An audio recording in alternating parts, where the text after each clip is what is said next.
Bueno, les habla Luis Aldaña Franco, médico general egresado de la Universidad San Luis Gonzaga. Y en esta oportunidad le voy a hablar de lo que es la región axilar, que es un inicio, un preludio a lo que es el segmento de miembro superior.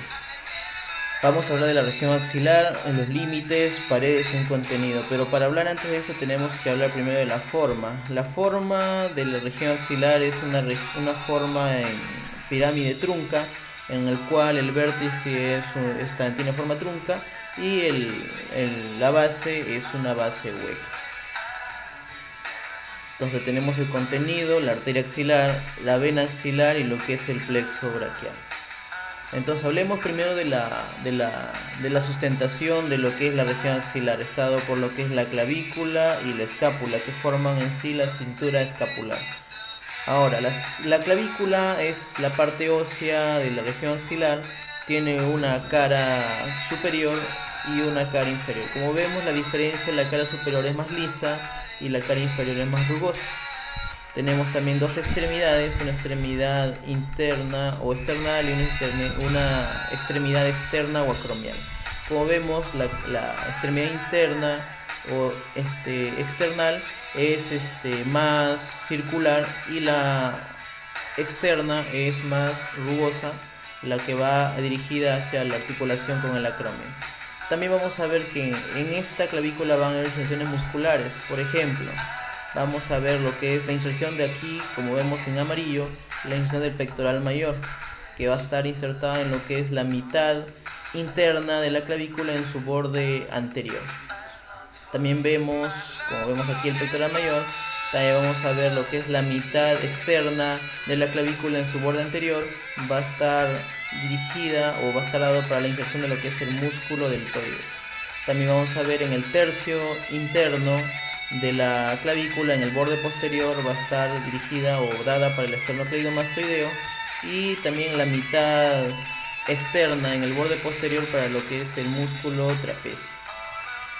Vemos en la cara inferior que el pectoral mayor igualmente sigue su inserción en la mitad interna, el deltoides en la mitad externa, y acá vamos a ver un canal que va a estar dirigido para una inserción de un músculo importante, que es el músculo subclavio, y aquí va a haber una inserción en la parte más interna, casi en la cavidad articular interna, vamos a ver una zona de inserción para el músculo esternoioideo.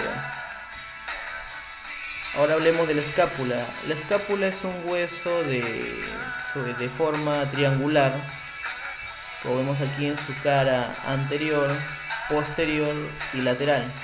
La cara anterior de la posterior se distinguen, ¿por qué? Porque en la cara posterior hay una prominencia denominada o que divide a la clavícula en dos partes, en una parte inferior y superior. Esta prominencia es denominada espina.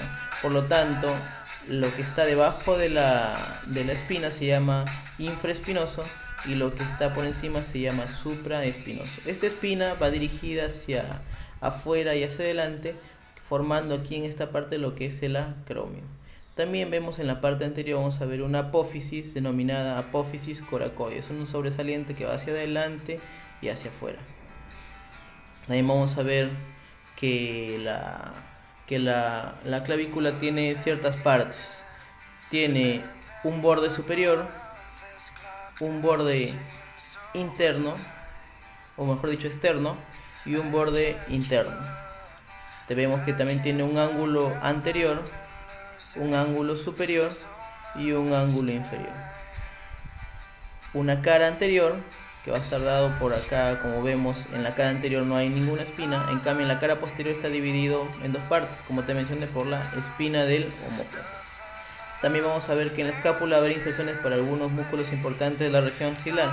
Por ejemplo, en la cara anterior, en la fosa subescapular, como se denomina esta fosa, entonces va a estar insertado un músculo con la misma denominación, el subescapular. Ahora, en el borde interno o el borde external o el borde torácico también dicen algunos, va a estar dado para otra inserción de otro músculo, que es el serrato anterior o el serrato mayor. Luego vamos a ver que en la apófisis coracoide también va a haber otra inserción de un músculo muy importante para la región axilar, que es el pectoral menor. Ahora, en la región posterior y en la región medial, o en la cara posterior y en la cara medial, va en el ángulo inferior, cerca del ángulo inferior va a dar una inserción para el músculo redondo mayor. Y en la parte más inferior, el ángulo más inferior va a ser para el redondo menor. Ahora, como te mencioné, por debajo de la espina, ¿cómo se llamaba? Se llamaba infraespinos. Entonces aquí va a estar insertado el músculo infraespinos. Por encima, ¿cómo se llamaba? Supraespinoso. Entonces por arriba se llama el músculo supraespinoso, la inserción que está en esta región. Ahora, en el borde de la espina y del acromion, en el borde más externo, va a estar insertado lo que es el músculo, lo que estaba en lo que es la clavícula, en el tercio externo o en la mitad externa de la clavícula, el músculo deltoides. Y aquí también en el borde interno de lo que es el acromion y la espina del omóplato va a estar lo que es el trapecio. Entonces, viendo a nivel de la cuarta costilla un corte transverso, vamos a ver una cara medial que va a estar dada por el serrato anterior, una cara anterior por el pectoral mayor y el pectoral menor, una cara lateral que está dada por el húmero y algunos músculos de lo que es la región braquial. En la región posterior va a estar dado básicamente por el redondo mayor, el dorsal ancho, pero alguien más importante para la región axilar es el músculo subescapular. Pared anterior. Vamos a ver que la pared anterior tiene algunos límites. Por ejemplo, la parte superior va a estar dado por el borde inferior de la clavícula. La parte inferior va a estar dado por el borde inferior del pectoral mayor. El borde lateral va a estar dado por el húmero, como vimos en un inicio. Y el borde interior va a estar dado por lo que es la parte más externa de la región mamaria. Entonces vemos aquí la parte medial, la parte lateral y la parte anterior, que está por el pectoral mayor y el pectoral menor. Vemos aquí pared anterior con inserción en la parte, o mejor dicho, está conformado por tres músculos, ¿no? Pectoral mayor, pectoral menor y el subclavio. El subclavio, que es la parte más superior de lo que es la región axilar, ¿no? Veremos más adelante su zona de inserción. El músculo pectoral mayor, vemos aquí en la gráfica, va a estar, como te dije en un inicio, en la mitad interna de la escápula, en el borde anterior, ¿no?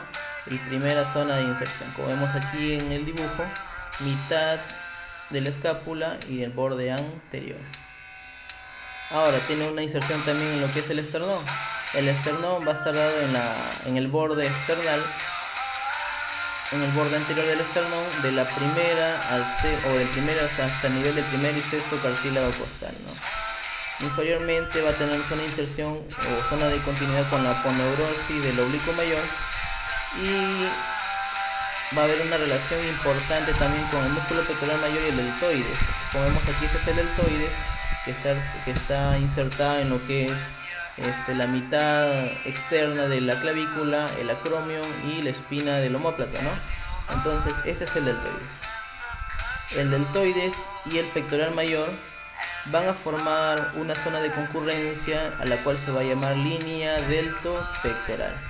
Esta línea deltopectoral va a ser importante porque por aquí va a pasar la vena cefálica. Esta vena cefálica va a ahondarse o va a atravesar lo que es la fascia clavipectoral a nivel de lo que es la línea o el triángulo deltopectoral, y va a unirse ¿con quién? Con la arteria axilar, o la parte más superior de la arteria axilar.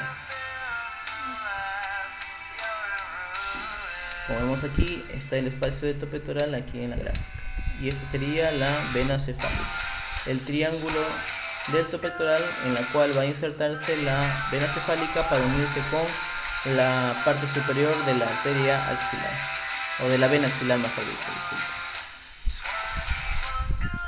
El músculo subclavio, zona de inserción. Vemos aquí, como te mencioné, el músculo subclavio va a insertarse en lo que es el surco para el músculo subclavio, en el borde o en la cara inferior de la clavícula, y su zona de inserción va a ser también en lo que es el primer cartílago costal. Como vemos aquí, primer cartílago costal, y el surco inferior o en la cara inferior para el músculo subclavio en la clavícula, ¿no? Ahora el pectoral menor. Acá está el pectoral menor, y como vemos también tiene su zona de inserción. El pectoral menor está insertado en el tercero, cuarto y quinta costilla, y luego de acá van a salir 3 fascículos para que se van a unir y luego insertarse en lo que es la apófisis coracoides. Ahora vemos sobre también lo que es la aponeurosis, una parte muy importante de la zona de sustentación. Vamos a ver, por ejemplo, que en el pectoral mayor, ¿qué va a pasar? Va a tener una zona de recubrimiento denominada su aponeurosis, ¿no? Aponeurosis del músculo pectoral. Esta aponeurosis va a seguir su trayecto hacia atrás hasta llegar a lo que es el músculo dorsal ancho. Esta fascia se va a llamar fascia profunda de la axila. Fascia profunda de la axila. Ahora esta fascia profunda va a dar una pequeña ramificación que va a dirigirse hacia ¿dónde? Hacia el músculo pectoral menor, el cual lo va a recubrir también en una parte, y esta de acá se va a llamar ligamento suspensorio del hueco axilar. Luego este recubrimiento pasa por el pectoral menor y se dirige hacia el músculo subclavio y luego hasta la clavícula, ¿no?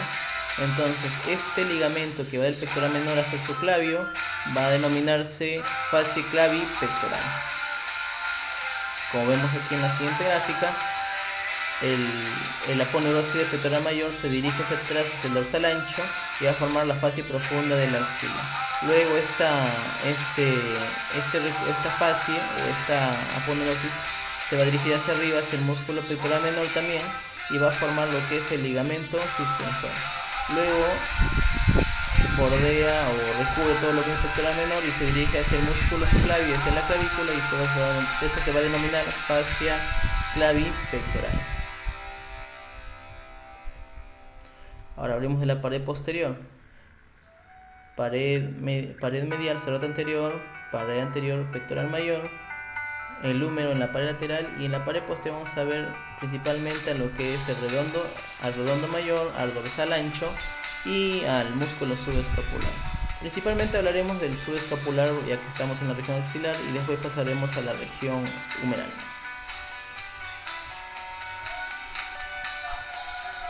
Entonces hablemos de músculo subescapular. El músculo subescapular también tiene zona de inserción. Como vemos o mencionamos a un inicio, eso se va a insertar primeramente en lo que es la fosa escapular y luego se va a dirigir hacia donde, aquí vemos la fosa subescapular, y luego se va a dirigir hacia donde, hacia la zona del troquín, ¿no? Del húmero.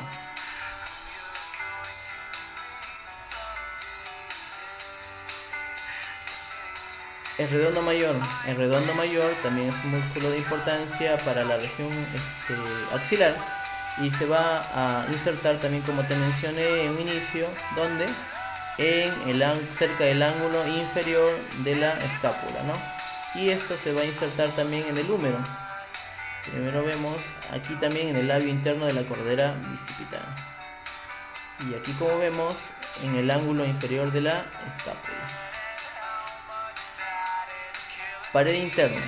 Hablemos de la pared interna. La pared interna está dada por el músculo, como te mencioné, o la pared medial por el serrato anterior.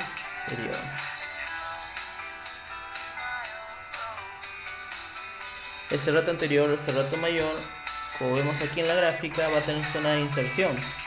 Vemos aquí una zona de inserción y vemos aquí otra zona de inserción.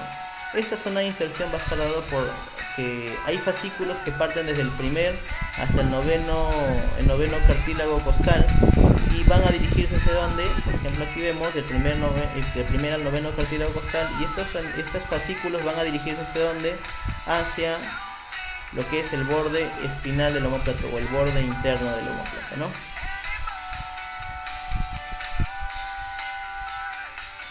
Ahora haremos la pared externa, básicamente, que está dado por el músculo bíceps, el coracobraquial y el húmero, que luego hablaremos porque eso corresponde básicamente a lo que es la región humeral. Ahora hablemos también de un músculo importante para lo que es la región axilar, que es el músculo deltoides, que va a recubrir en parte a la región axilar.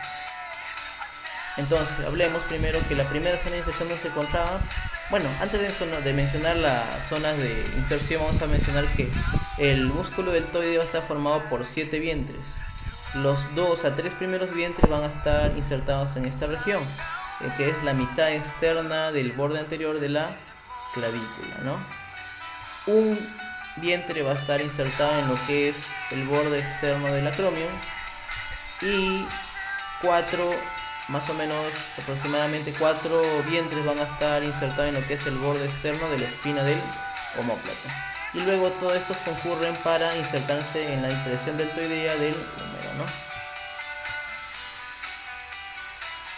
Entonces tenemos que el vértice truncado, como te mencioné en un inicio, da paso a vasos y nervios de la axila, como vemos aquí. En realidad la región axilar es una región hueca donde van a pasar varias estructuras vasculonerviosas hacia el miembro superior y viceversa, ¿no? La base de su superficie es cóncava y forma el hueco de la axila, ¿no? Como vemos aquí, tiene una superficie cóncava y va a formar el hueco axilar, ¿no? Como vemos aquí a Hachiko, ese es mi mascota, que está muy contento, dicho sea de paso. Entonces vamos a hablar de un contenido también cuando hablamos de la región axilar. Entonces, como te mencionamos, el contenido está dado por la arteria axilar, la vena axilar y el plexo braquial, ¿no? Primero hablaremos de los tres: arteria axilar, plexo braquial y la vena axilar, ¿no? Entonces, la arteria axilar, la vena axilar y el plexo braquial es la estructura vasculonerviosa que va a pasar a través de la región axilar, básicamente del cuello hacia el miembro superior, ¿no? Relaciones de la arteria axilar, tenemos que hablar también de relaciones. Básicamente la arteria axilar, anteriormente, antes de que sea la arteria axilar, pasa del cuello hacia la axila. Entonces ese pasaje anteriormente es llamado como arteria subclavia. Una vez que la arteria subclavia pasa por el borde inferior o la cara inferior de la clavícula, se convierte en arteria axilar. Entonces esta arteria axilar sigue con el mismo nombre hasta pasar por el borde inferior del pectoral mayor. Una vez que pasa por el borde inferior del pectoral mayor se llama arteria humeral. En este caso, en este trayecto de la clavícula al borde inferior del pectoral mayor, cambia de denominación de arteria subclavia a arteria axilar, y luego que pasa por el borde inferior del pectoral mayor cambia de denominación a arteria humeral. Luego, en este trayecto va a tener, académicamente lo vamos a dividir en 3 porciones. ¿Y cómo se divide en 3 porciones? Las 3 porciones van a ser dadas ¿por qué? Porque están en relación con el músculo pectoral menor. Aquí vemos el músculo pectoral menor que va a dar la constitución de las 3 porciones. Por ejemplo, por encima del pectoral menor y debajo de la clavícula va a estar dado la primera porción.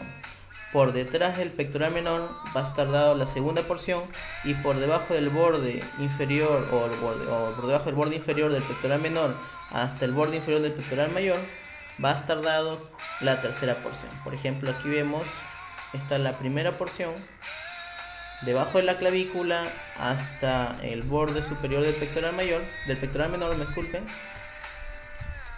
Aquí por detrás del pectoral menor va a estar dado aquí la segunda porción, y por debajo de lo que es el borde inferior hasta el borde inferior del pectoral mayor va a estar dado la tercera porción. Vemos aquí la arteria axilar en su primera porción pasa por delante del plexo braquial y por delante del músculo subescapular, pero siempre por detrás del pectoral mayor, ¿no? Listo. La segunda porción va a pasar por detrás del pectoral menor, pero entre ambas raíces ¿de quién? Entre ambas raíces del nervio mediano, ¿no? Estas raíces del nervio mediano van a ser, básicamente le van a hacer como un pequeño pasaje para lo que es la segunda porción de la arteria axilar. Luego, en la tercera porción va a estar por detrás del pectoral mayor pero por debajo del nervio mediano, siempre teniendo en cuenta que toda la arteria axilar descansa en el músculo subescapular, ¿no? Aquí tenemos la tercera porción, por debajo del nervio mediano, está por encima del nervio radial, pero por fuera de ¿quién? Del nervio cumbital y del braquial cutáneo interno, ¿no? Ahora, de acuerdo a las porciones, vas a tener una clasificación de las ramas que da la arteria axilar. Por ejemplo, la primera porción va a estar dada por la arteria torácica superior, va a dar una rama que es la arteria torácica superior. Esta rama, arteria torácica superior, va a lo que es irrigar a lo que es el músculo pectoral mayor y el músculo pectoral menor. La segunda porción, que ha estado por la arteria acromiotorácica en su rama pectoral, rama acromial, y como vimos en el cuadrito, esta es la arteria acromiotorácica en su rama pectoral y su rama acromial. La rama pectoral va a inervar a lo que es, o va a irrigar, mejor dicho, a lo que es la arteria o el músculo pectoral mayor y el pectoral menor, y la rama acromial se va dirigido hacia lo que es el músculo deltoides.